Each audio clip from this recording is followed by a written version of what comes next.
یہ بھائی نے فرمایا کہ آج کل شادیوں کے اندر ایسا ہو رہا ہے کہ شادی اور ولیمہ ایک ساتھ ایک ہی دن رکھ لیتے ہیں اور اسے شلیمہ کا نام دے دیا گیا ہے۔ توبہ میرے مالک، تو کیا یہ صحیح ہے یا نہیں ہے؟ تو یہ بالکل غلط ہے۔ میں سوال یہ کرتا ہوں کہ یہ بتائیے کہ ولیمے کا تصور آپ کے ذہن میں کہاں سے آیا؟ کس نے کہا ولیمہ کرو؟ تو آپ کہیں گے جی نبی کریم صلی اللہ علیہ وسلم نے بتایا، قرآن اور حدیث، یعنی حدیث سے ہمیں پتہ چلا کہ ولیمہ ہوتا ہے۔ تو حدیث سے جب پتہ چلا تو پھر حدیث یہ بتائے گی نا کہ ولیمہ کب ہوگا، اور کیا اس کو شادی کے کھانے کے ساتھ مرج کر سکتے ہیں کہ نہیں، یا آپ اپنے پاس سے بس ولیمے کا تصور وہاں سے لے لیا، باقی یہ شترے بے مہار ہو گئے کہ ہم جیسا چاہے کریں۔ یہ یاد رکھیں کہ ولیمے کا تصور یہ ہے کہ فرسٹ نائٹ کے بعد پھر جو کھانا کھلایا جاتا ہے اس کو ولیمہ کہتے ہیں۔ تو یہی نبی کریم صلی اللہ علیہ وسلم کا طریق رہا کہ شب زفاف کے بعد آپ نے کھانا کھلایا ہے صحابہ کرام کو، یا ویسے ہی تقسیم کیا جیسے صحابہ کو بلا کے کھلا دیا ہے۔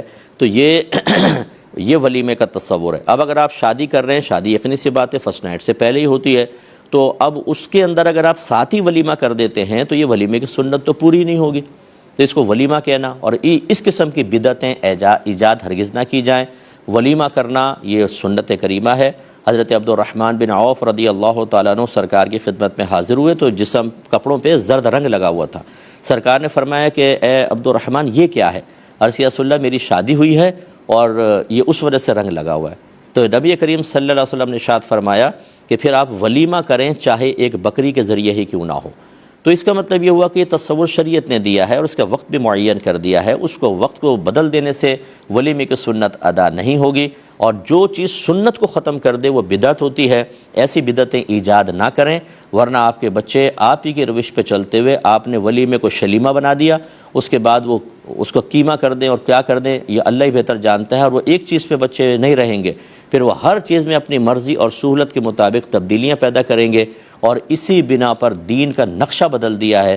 ہمارے خاندانوں کے رسوم اور رواج اکثر خلاف شرع اور بالکل قرآن اور حدیث کے خلاف ہوتے ہیں، اور ہم جرأت مندی کے ساتھ ان کو اس لیے کر رہے ہوتے ہیں۔ ہمارے ہاں تو ایسا ہوتا ہے، یہ عورتیں مل کر بیٹھتی ہیں نا رشتوں کے لیے، بھئی آپ کے ہاں کیا کیا لیتے دیتے ہیں؟ ہمارے یہاں یہ ہوتا ہے، دوسری کہتی ہے ہمارے یہاں یہ ہوتا ہے، اور ان میں بہت سی چیزیں، ہر ایک کو نہیں کہہ رہا ہوں، بہت سی چیزیں خلاف شرع بھی طے ہو رہی ہوتی ہیں، لیکن چونکہ ہمارے ہاں ہو رہا ہے اور ہم نے نہ قرآن کو دیکھنا ہے نہ حدیث کو، نہ اللہ کا خوف نہ رسول کی کوئی حیا اور شرم، تو ہم خود بدعتیں ایجاد کر کے اور اپنی نسلوں کو دے کر چلے جاتے ہیں، اور آگے اس کا خمیازہ بھگتنا ہوگا۔ تو لہذا شلیمہ پلیمہ چھوڑ دیجئے، آپ ولیمہ ہی کیجئے، اور اس کا طریقہ یہ ہے جو میں نے آپ کو سمجھایا۔ اس میں ایک آخری بات عرض کر دیتا ہوں، بعض بچے ایسے ہوتے ہیں کہ جو سنت پوری کرنا چاہتے ہیں لیکن گھر والوں سے ٹکرانا ممکن نہیں رہتا۔